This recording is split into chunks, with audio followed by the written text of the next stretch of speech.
Time for another Dirt Daily, and today, TubeSock. TubeSock's up on the lift and getting prepped for a little adventure. I changed the oil. I put 6 new quarts of Valvoline in this thing. I changed the fuel filter. I checked the oil level in the transmission and the Atlas transfer case. I greased the Tom Woods drive shafts front and rear. I put grease on all the suspension joints, all the steering joints. This thing has Curry steering, has some EMF joints that are pretty beefy that I use for the suspension. I really haven't touched this thing in almost a year. I took it on Ultimate Adventure last year.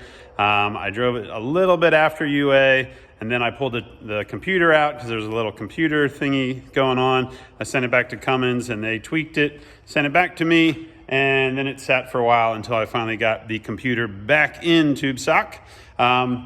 What else has it got? It's got I topped off the coolant level, topped off the brake fluid level. I greased everything that needed greased. I greased the RCV joints in the front Curry axle. I'm gonna check the oil levels in both the front 44 and the rear 60.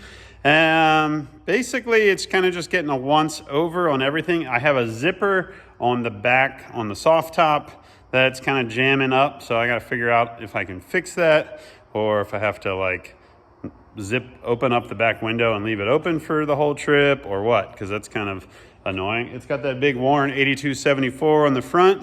It's got Falcons and trail ready bead locks. What else does this thing have? It's got an onboard Premier Power Welder. Basically, I'm just giving it the once over so that I can hop in it and drive it and take it four-wheeling and have a fun adventure on it. TubeSock's a great little Jeep.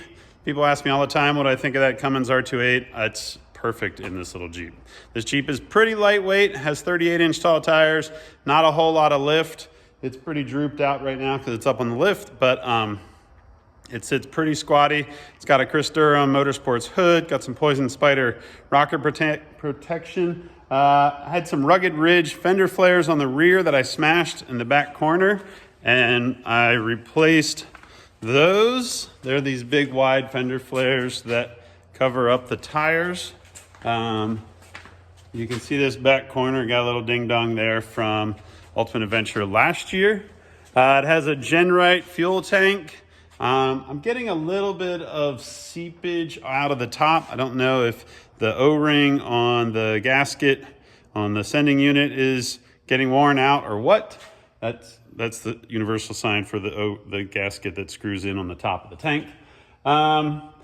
Overall, Jeep's held up pretty good. I haven't really beat it up a whole lot this past year, but I think it's about ready to go on another great adventure. So that's this Dirt Daily, giving this Jeep a quick run through, checking everything out.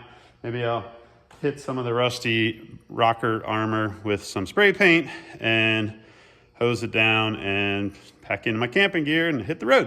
All right, that's it for this Dirt Daily. We'll see you guys next time.